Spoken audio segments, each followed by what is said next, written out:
Welcome to the Skin Philosophy Edit with your host, myself, Anna Louise Kenny. I'm here to bring to you the knowledge and skills to level up your business. We are speaking to industry experts across the industry to make sure that you're getting your knowledge in skincare, equipment, ingredients, and everything else you need to make sure you have the best of your business. Hi, and welcome back to the Skin Philosophy Edit. Today I have with me Lucy Connelly from Lucy Connelly Skin, owner of Lucy Connelly Skin Clinic based in Darlington up north. So I am lucky enough to be with her here today to see her lovely place and have a chat with her about getting into the industry. So welcome, Lucy. Thank you. Thanks so much for asking me on. No, it's brilliant to have you because, I see you're doing so well with it. And like, this place is gorgeous. It's really nice to be here. So you are specializing in corneotherapy. You're a skin specialist anyways, but you have decided that's one of the paths that you're specializing in at the moment. So what I want to do is kind of come back to the basics from the start. So you were doing something completely different. Yeah, this is my third career. Left kind of sixth form A-levels and spent kind of my first sort of 5 years in work as an insurance broker in London. As you'll hear, my southern accent doesn't bring me, I'm not naturally from here. And then about 10 years ago, I started having kind of digestive issues. And my doctor, in the end, we just kind of decided that my body wasn't digesting kind of meat and wasn't tolerating dairy. So I sort of changed my diet overnight to plant-based. And there came a sort of passion. I think whenever anybody takes meat out of their diet, they need to learn how to cook. Otherwise, you're just eating rubbish, really. Vegetables. Yeah. And then in doing so, I just kind of found a passion for cooking, started posting like pictures of my dinner online and on Instagram, and that's kind of where the Instagram page came from. And then I started doing kind of recipe development for food brands and photography that I still do. So I've still got a couple of clients that I do monthly now. And then alongside all of this, I've always suffered with acne since a teenager. So I was diagnosed with PCOS when I was about 14. 15 years ago now. So skin and kind of acne has always tried to rule my life. And I think when you have a skin condition, you just generally have a bit of a passion into skincare, don't you? Because you've just tried so much over the years. I've tried countless amount of things. I was on Roaccutane, so I've really kind of gone hardcore with it. And then a few years ago, I found Dermaviduals, which is the brand that I use in clinic. Just really loved kind of the way that it worked in treating the skin.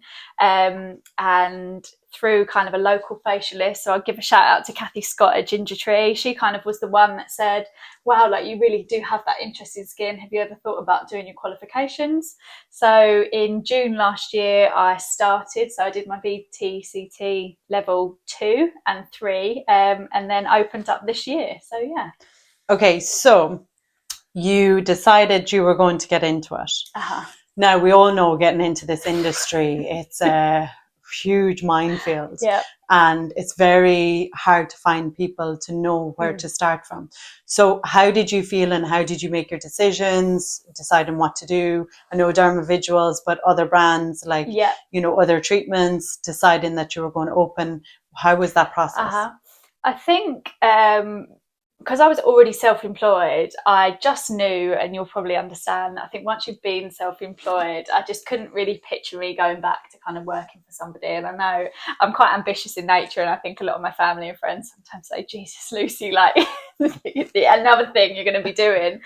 So I think I knew deep down that I wanted to work for myself still. Did look into lots of other different brands, mainly because I didn't want to kind of tread on Kathy's toes at Dermaviduals, but it kind of got to a point where I just knew deep down that I was using Dermaviduals like my full routine, and it really worked for my skin. So I just had to kind of have that conversation with Kathy, who was really understanding. And I mean, we're sort of half an hour away in distance, so we're not kind of local competitors as such. So I just think I knew that I wanted to go down kind of the corneotherapy route, mainly because it worked for my skin. I think selfishly, when you have had a skin condition and you find something finally that works, it just kind of felt like I'd be going against kind of my morals as such if I was to kind of go down a different route. So started working with Dermaviduals at the beginning or the end of last year. So there was a good kind of 3-4 months with all their training as well. So you don't only just do the VCTC qualifications, then you have to obviously train with the brand, which is full on as well. But, and theirs is 3-4 months. That's intense. It's great, but it's intense. I mean, you kind of get access to the portal and you go through all the different online videos, and then you bring it in. But at this time I was still doing the renovation work, so it was just on kind of friends and family, whereby you just kind of put your starting order in, and the idea behind it is for 6 to 8 weeks you're just treating skins that people that you know of, and then you will kind of go back to them and have catch up. So it was thorough, but I mean I'm so grateful. I think coming into the industry, having a brand that almost holds your hand has been really, really beneficial. I think I would have found it a lot harder if I hadn't found a brand that wasn't as supportive. Yeah, because you had a passion for something. Whereas some people come in, they have passion for skin, but they don't know what that is. Yeah, and I think it can be so overwhelming. As you all know, there's so many different brands now that you can take on. And I mean, I kind of look at clinics that I've got like 5 to 6 brands, and I know I will get to a place where I start bringing on other brands, but I'm thinking, how do you kind of manage it all with all the training? It's all the orders, isn't it? There's a lot of hats to wear. And speaking of hats, so you've done really well with your marketing previously. So how was it creating the brand, creating your logo, setting all that up again, starting from the beginning? I think I toyed with the idea of, I think through the food business, I kind of built up a nice following on Instagram, and they've been so loyal to the core. I mean, I've had like followers that have followed me like throughout all the years, even before I even stopped eating meat. So I was very kind of on the fence as to, do I just start fresh, like a fresh page? But I sort of put the feelers out and just said, this is what I'm thinking of doing. And a lot of people have just said, well, it all kind of ties in. And I think people are so now interested, aren't they, in taking care of their skin. So I decided to just stick with it. But in terms of the branding, so I'm very lucky. One of my really good friends, she has a creative design degree, so she helped me with all my branding. I kind of knew what I wanted. We set up a Pinterest. I think everyone will agree Pinterest comes into its own, doesn't it, when you're starting a new business? And she just almost jumped inside of my brain and just picked out exactly almost what I was thinking. So she's been so helpful. And I think just having that vision. And you need a bit of a unique selling point, don't you, in terms of when you're starting up. I did a lot of research, looked at kind of local businesses, what they were doing, and their kind of even decor. I know it sounds silly, but it kind of attracts a certain client, doesn't it, when you kind of know what your vision is. And I think always having I can't remember who gave me the advice, but have in your mind a clear vision of who your ideal client is that's walking through the door.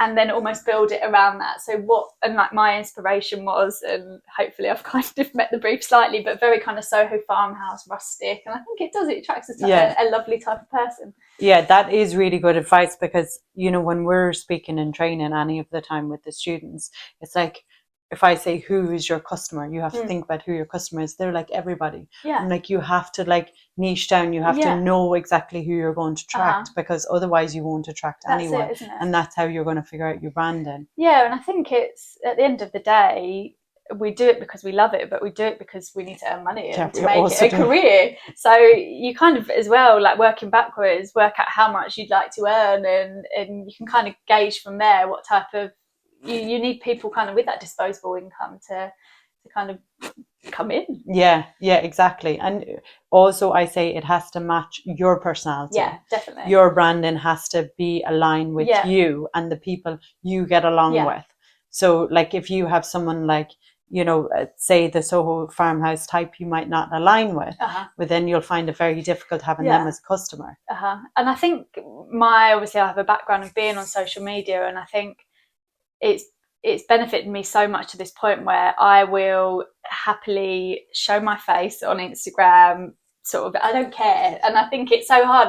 And I remember 8 years ago, whenever I started doing it, how daunting it was. And you probably remember too, like the first time you opened your selfie on your thing to try and talk to Instagram. Whereas now I'm very much like you, I'll 6 o'clock in the morning, there's no makeup on or whatever.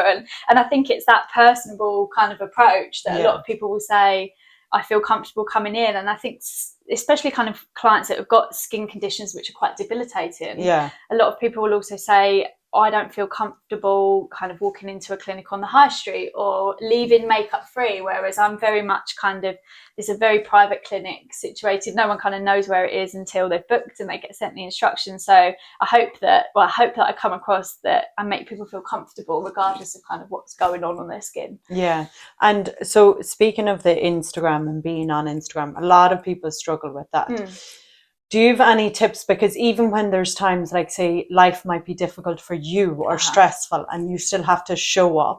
Like, how do you do that? How do you get over that hump?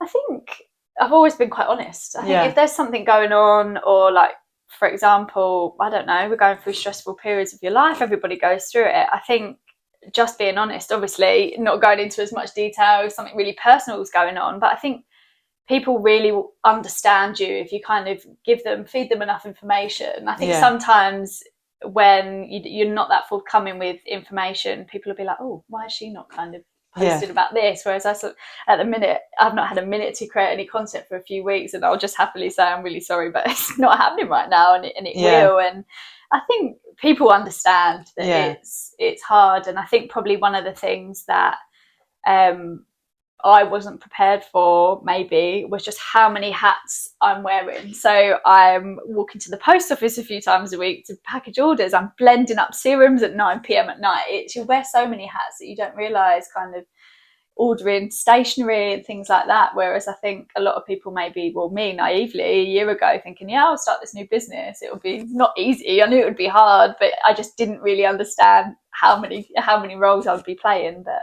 you're spread thin with it. Definitely. And that's just the social side of it. It is a really important factor.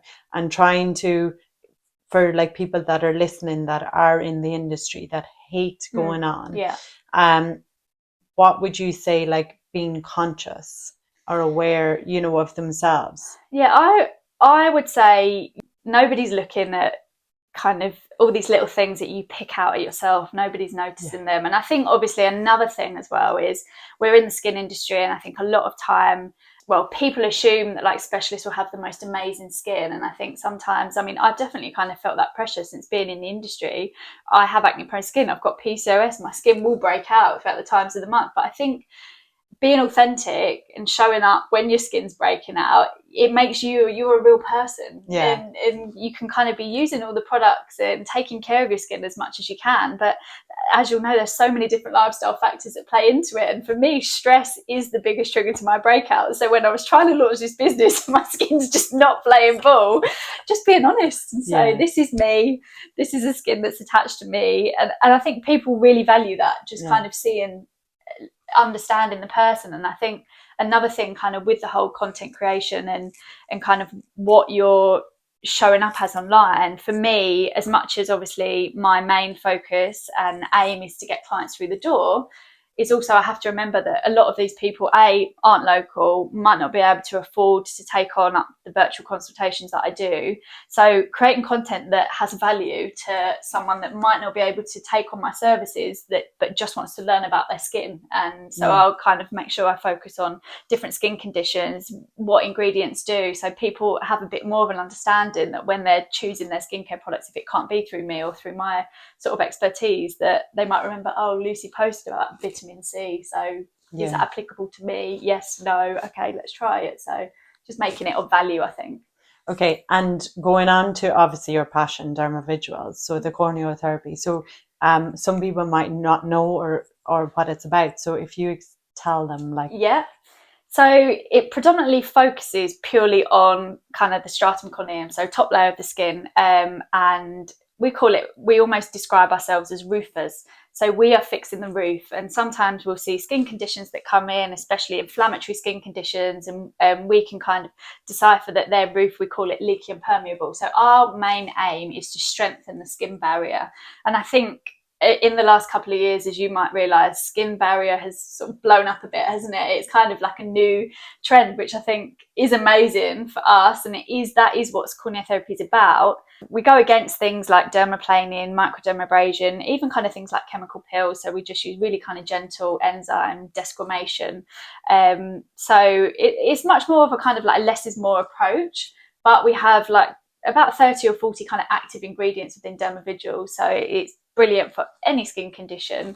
So yeah, it's definitely kind of a unique way of treating skin. And you also said about the mixing the serums as well. That's very cool. Yeah, and I think for me, I mean, at school, my A-levels, not that I did very well at them, but I took like biology, chemistry. I love that kind of science thing. And my mum actually said to me, she said, I know why you love this, because I am just kind of sitting creating potions, and you choose different actives for the client. And I think the good thing about that is that when people kind of embark on their skincare journey, it means that it can always be interesting. So we'll kind of start, we have like step 1, step 2, step 3, and step 1 we'll start clients on, it's our repair serum. So even if a client comes in and we look at their skin barrier and we don't think it's necessarily impaired, we'll put people through the first 3 stages, because sometimes in cases of, say, acne, for example, we'll be so surprised that when we get them through that 3 stages, their acne has improved to a point where then we can work back and say, well, it was just because the products that we're using prior were just not doing your skin barrier any good. So we work through the stages,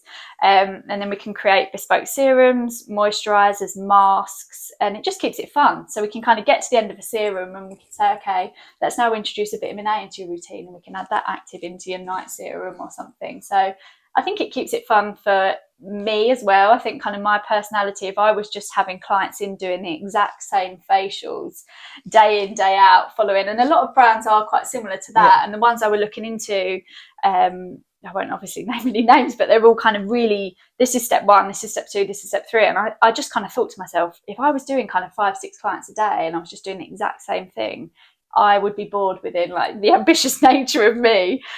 Whereas every client that lays on this bed will receive something completely different. I might put them under the LED. I might use a different mask. I might try this active today, see how their skin responds. So yeah, it keeps you on your toes. Yeah. And so you open up and you start doing friends and everything like that. How is it the first like few months trying to build a clientele, getting people coming in your door, greeting them? You know, how was that? I think one of my biggest challenges prior to the job I was doing before, obviously, the recipe development, I literally spent most of my day in my basement on my own with a camera taking pictures of food. So the biggest thing for me was the actual socialising. I found it so draining, sort of having clients coming in.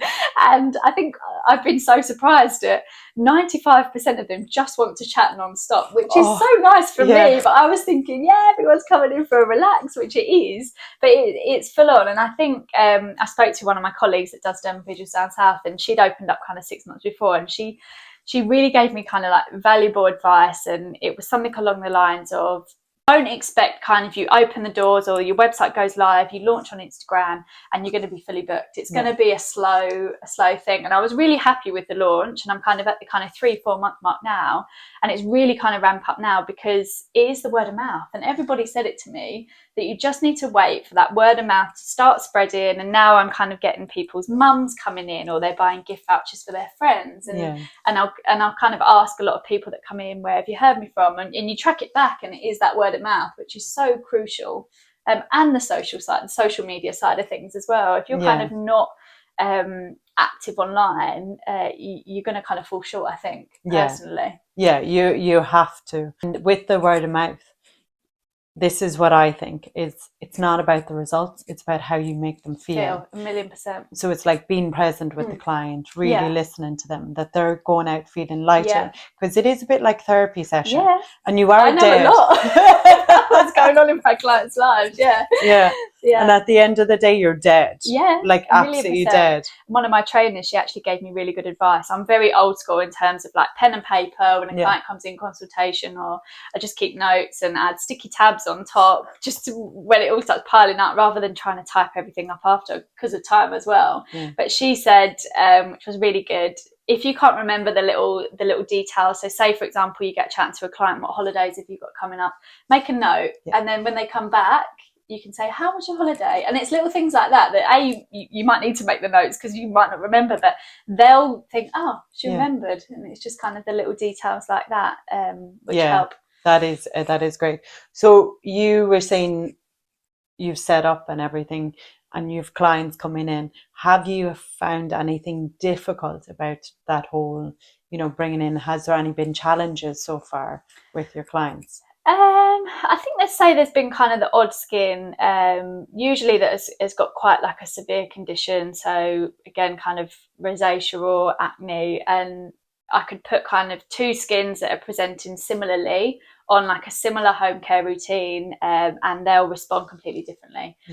And I think that's where, especially in corneotherapy, we are taught, and it just kind of cements what we're taught. No two skins are the same. What you use on one skin might work for another. So for me, the learning curves are remembering that when one skin responds not as great, or we change a routine and they might have a bit of a breakout. But I think the person attached to that skin, because they've had this condition for a while, they're so understanding. I've not had kind of anybody that's sort of been angry. They're all really patient, and I think, as you'll know, changing the skin requires so much patience, and I have to remember that. I'm only seeing a skin kind of every 4 to 6 weeks at most, so it takes the skin cycle 28 days or minimum, isn't it, for a skin cell to go through one cycle. So I always try and say to a client, you need 3 to 4 months of just kind of see those improvements starting to come through. So patience definitely is something that I've had to learn. Yeah, because I said that to a client the other day.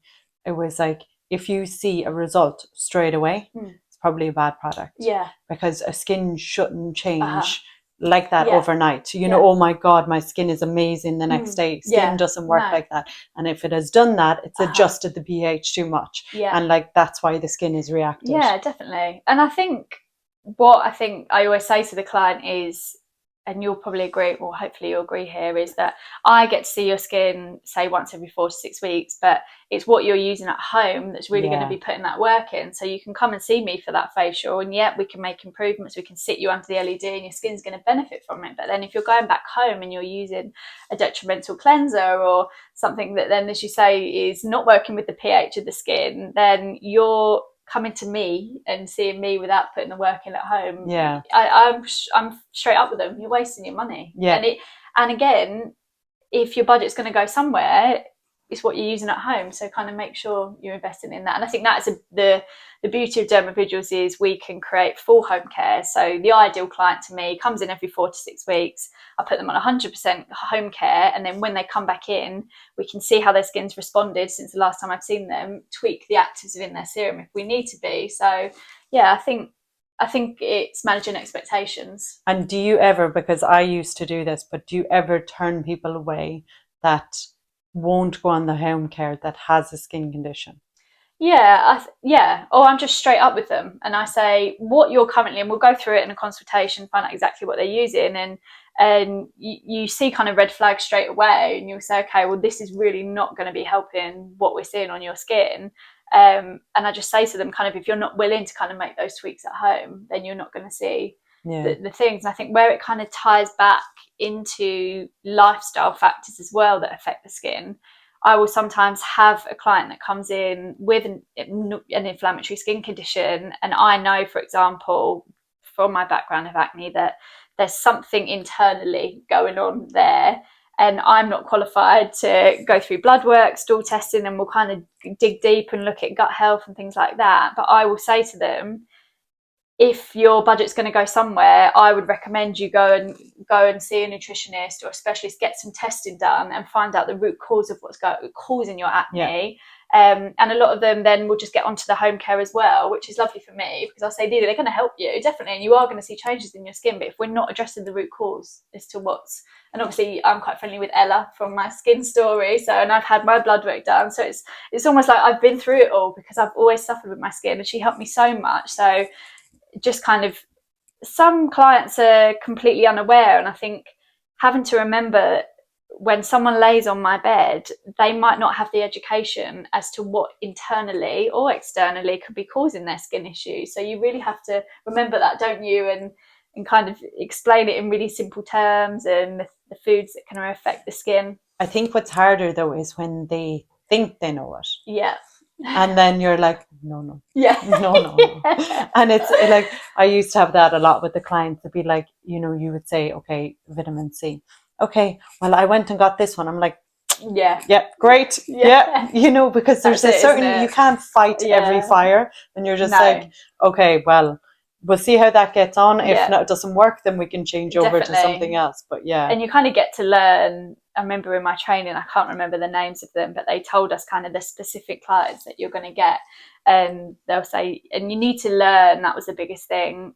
You need to obviously understand what's going on in the skin, but you need to understand the person that's attached to the skin, so you can put the two and two together. And if you work out you've kind of got someone that is highly anxious about their skin, and I've kind of got some clients that will openly admit that when their skin starts breaking out or freaking out, they'll reach for the strongest thing in their box, tretinoin, different. And these things have a purpose, absolutely. But when their skin barrier is not in the right place for it, I'm having to teach them that could be a good option if your skin barrier was strong and your skin was functioning as it should be. But right now your skin barrier is damaged from probably overdoing it with these things. So it's kind of teaching people that when your skin is freaking out, stick to the routine that you're on, focus on hydration. And I've learned that myself. When my skin breaks out now with acne, I just keep everything the same. If anything, I up the hydration and focus on the healing of the acne, and it goes away so much quicker. Yeah, exactly, because that's what it's.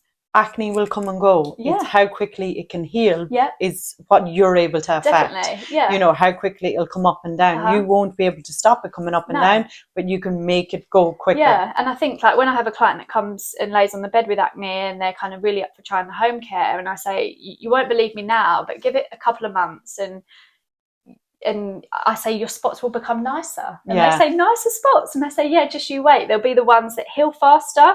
They won't leave post-inflammatory hyperpigmentation, and they won't be as angry, and you've got the right tools in the box to just wish them on their merry way, rather than kind of hitting it with the big guns or extractions and things like that, which and so the future, so what do you think you would like to do more? Where do you see in the next year going? Well, I'm doing my level 4 with skin philosophy, so my microneedling. So I'm sort of near the end with that. So I'm all kind of ready to go. Got my device ready, just need to pass. So I think microneedling and kind of corneotherapy sits quite well together, because obviously with kind of the collagen induction therapy, it's not kind of an ablative, it kind of looks scarier than it is microneedling, isn't it? It's not kind of hardcore at all. So I think it'll really benefit. And I think I panicked when I opened that I might not have enough on my treatment menu to kind of get people in. But really, when I'm now going through the qualification with microneedling, I'm so glad that I didn't have that at my disposal when I started, because it's given me these 3 to 4 months to really prepare the client's skin. And now some of them are in such good condition that I'm just like itching to be able to start needling. So I think just don't. I think probably one of my biggest advices is don't feel like when you open up that you need to have the shiniest things. I mean, I opened up just with one brand. I've got my Dermalux Flex, and it obviously the goal is to upgrade kind of my Dermalux into a Tri-Wave or whatnot when finances allow. But you don't need the biggest, shiniest things to start. It's more about put the work into your branding, your website, and the training, and kind of open up with the education. I think people now really value learning about their skin rather than you throw in the biggest shiniest thing at it. Exactly, and sitting down with them and having a proper consultation and really talking to them about inside and outside.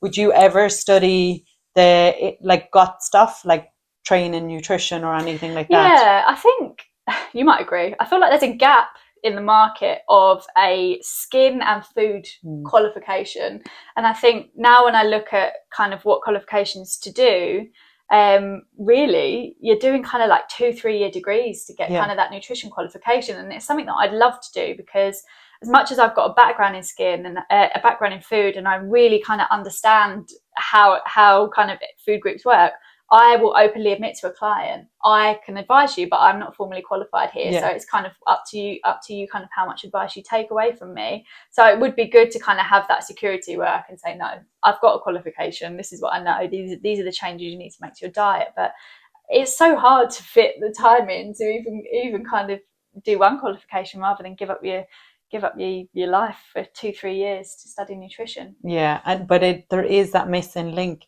But like you have a referring, so you refer to someone specifically. That's a good idea. So I've got kind of like a handful of, I guess you'd call them colleagues, and I think that the relationship started from when I worked in food, so this was kind of nothing to do with skin. These are just sort of colleagues that I've kind of met over the years, and lots of them specialise, so like acne nutritionists, and they'll do blood work, Dutch testing, stool testing, and they'll really work out kind of what's going on there, and we almost work together as a team. So it's kind of, I'm the roofer, fix the roof, and they'll kind of do the internal work, and I think I'm just really proud that a lot of clients it's a huge investment. It's a huge investment taken on it topically, but the internal stuff is even bigger, like when you kind of look at all the testing. But I'm really proud that a lot of people, and it probably is because their skin condition has ruled their life for so many years, that they're willing to kind of make that investment. And I say to them, you're going to get so much further, unfortunately, than what the NHS are going to offer you, because they go for similar testing and they get no answers. It is very tough, and because it's very much with NHS, it's cosmetic. It doesn't matter. No, that's it. You're fine, you'll get better. And it affects people. They don't take that into account. And I think as well, like stemming back to kind of going on the Roaccutane thing, like for me now in hindsight, and I mean, you hear Roaccutane works for a lot of people, but the return rate of acne is so high, and it is because you're not addressing that root cause of acne. And I think now in hindsight, I wish I kind of hadn't have done that, because like prior blood test now, well, hopefully it's all kind of resolved, but my liver wasn't functioning properly, like when I had my blood work done, and it all stems back from being on Roaccutane. And thankfully I didn't have kind of any mental health issues with it, but you hear from people where it really kind of, it does suffer, and it's hardcore, and personally not necessary if you can get the right help to find out what's going on. Exactly. Also, we're introducing more of, you can ask me anything you want as well. Yes. I'm so going to regret this. My question would be, maybe let's stem it into kind of food. Do you think on the horizon there's kind of any new qualifications that might arise that will link the skin and the food, or do you think that's kind of not been? There could potentially, but the problem is, it's not just, if you say a tomato will cause this, it's not just about the tomato, it's about where it's grown, it's what's put on it, it's how long it's traveled. And I think that's the problem now. It's not just food, different types of food issues, there's so much in our food, and it's so expensive to have it organically. So like if I was to say, have a nutritionist, because we're developing something with a nutritionist at the moment, to have like for skin specifically, and with a functional scientist nutritionist, and specifically for the skin, and she is so full of knowledge. But then the other part will be, you do have to take into where you're getting your fruit and veg from, where you're getting your food from, because this will be the next step. Then the next step will be like, it is, you almost feel like it's like a can of worms, isn't it, when you start kind of unraveling. And I think as well, it's like there's so many lifestyle factors that affect the skin that a lot of people kind of aren't aware of, isn't it? And I think nowadays, and you may agree, being online is so overwhelming. It's who to believe. So you kind of see specialists, nutritionists, and it's understanding is this reliable information? And I always say, and similarly, I've obviously read your amazing new book, The Science of Skin. Everything's research backed, the trials are in there, but a lot of people aren't aware, are they, in terms of, I always say to people, you might have read this online, but is there a clinical study that will back it up? It's so much fake information. It's massive. But no, myself and Frizana spoke about doing a book, both of us together, of diet and skin and building on something like that. But I think your first step is, you know, you might not know what suits you best or what can cause spikes or that, but stick to food that you can source where it comes from. You know where it comes from. And I think that's such a thing, isn't it? And I think the trend, well, not trends, but the things that we see recently is ultra processed foods, isn't it? That's kind of the next big thing. And I try and explain to a client, and a lot of people aren't aware. And I think, like, when you look on the back of a packet of food, if you don't know what one of those ingredients are, you probably shouldn't be eating it.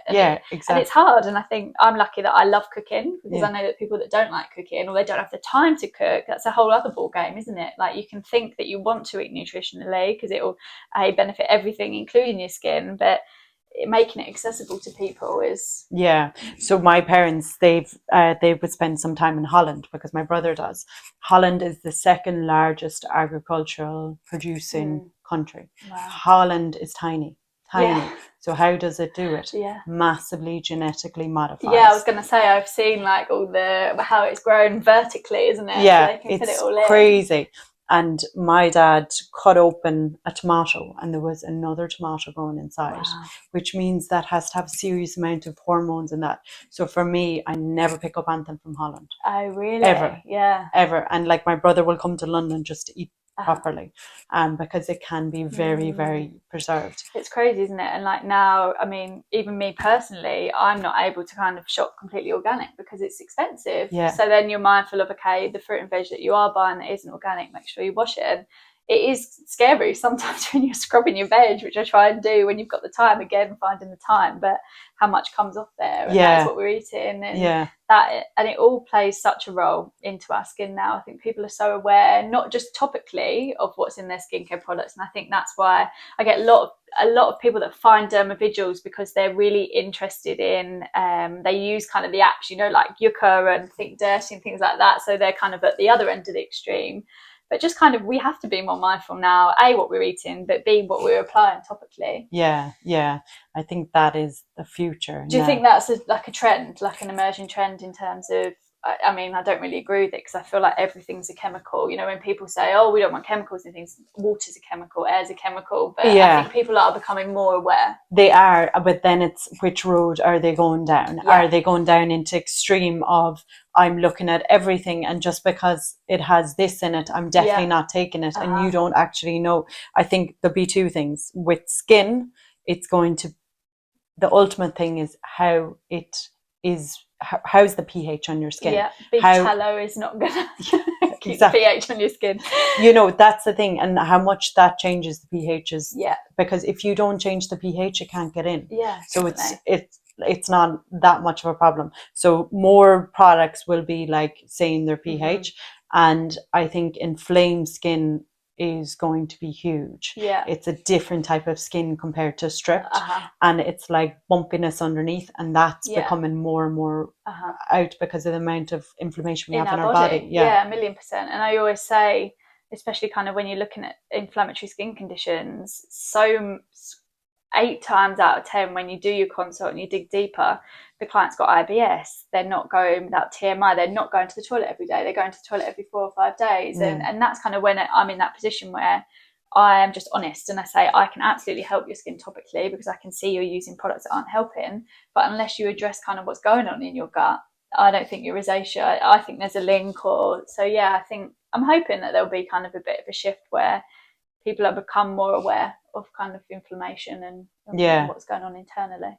It is hard though, because you have to explain that to them, and then they have to kind of really want to listen to it. 1,000,000%. But you obviously have the clients that do. I think I've been really lucky, and such a broad range as well. I think I don't know kind of what I was expecting, like my sort of what clients were going to be walking through the door, but I've had such like a mixed range, which I think keeps it interesting, and seeing like lots of different skin conditions, which is keeps you on your toes. Yeah. And so a parting tip for any budding therapists or thinking about getting into the industry or working in the industry now, what would your biggest learning curve? I think you need to be willing to at all times have your head in a book. I think you can never stop learning, and somebody said it to me, and I think now I'm kind of 18 months into the learning thing.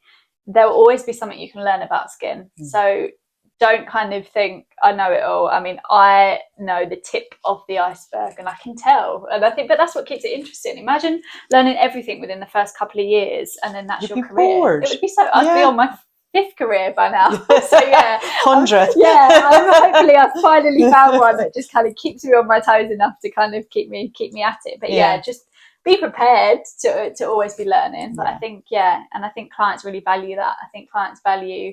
I have a library in my cupboard of books about everything that kind of relate to skin or food, and we'll get chatting, and I'll say, "Have you read this book?" And they'll say no, and they'll take the book away with them. So they're now learning what I'm learning, which is good. It saves me a job. Okay, brilliant. Well, thank you so much for that and giving all your insight. And it's been great here. Thank you. And seeing the place and everything. And thanks so much for coming up. No worries. Yeah, it's great.